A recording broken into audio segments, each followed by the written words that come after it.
நாங்க வம்பு வெட்டுற பசங்க கிடையாது, நுங்கு வெட்டுற பசங்க. நுங்கு வெட்டு பயலுடா. லூசுடா லூசு இல்லனே மென்டல் நீ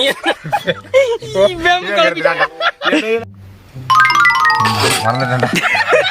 எனக்கு வந்து இப்போ பார்த்தீங்கன்னா 33 வயசாயிடுச்சு. நான் ஒரு 20 வருஷமா அப்போ முங்கு வெட்டிக்கிறேன். நம்ம மரத்தை வெட்டுறது கிடையாது, அடுத்த மரத்துலேயே வெட்டுறது, திருட்டு முங்கு தான் வெட்டுறது. நம்ம மரத்தை வெட்டினா பாருங்க இப்படி முங்காத்தான் கிடைக்குது. சரி, இதே அது திருட்டு முங்கு வெட்டினோம்னா நல்ல முங்கா கிடைக்குது. அதனால தான் அதிகமாக அடுத்த மரத்துலேயே வெட்டுவான். டோட்டல் ஃபேமிலி அவங்க குலசாமிக்கு மொட்டை அடிக்க போயிருக்கு. அவங்க மொட்டை அடிச்சது வரக்குள்ள நம்ம உள்ள வந்து மொட்டை அடிச்சிடணும். ஓகே. பம்பு வெட்டுற பசங்க கிடையாது, நாங்கள் நொங்கு வெட்டுற பசங்க. நொங்கு வெட்டு பயலுடா. எங்க மரத்துல இந்த முங்கு கிடைச்சிருக்கு. அதை எடு.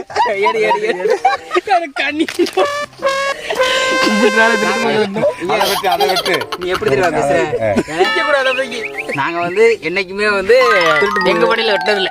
நாங்க திருட்டு படம் மட்டும் தான் வெட்டிருக்கோம். இன்னைக்கு எங்க படையில வெட்டிருக்கு. அருமையான முக்கு கிடைச்சிருக்கு. பாத்தீங்கன்னா ஒரு 18 வருஷமா அடிக்கிறேன். 18 வருஷமாவே வந்து எங்க அப்படி சொல்லாத. எனக்கு இப்ப வந்து 25 வயசு ஆச்சு. நான் பிறந்ததுல இருந்து முங்க வெட்டிக்கிறேன். அப்படின்னா என்ன பிறக்கும் போதே முங்க வெட்டுறாங்க யோசிப்பாங்க. அந்த மாதிரி சொல்லி விடு. எங்க இருக்காங்க பாட்டுக்க.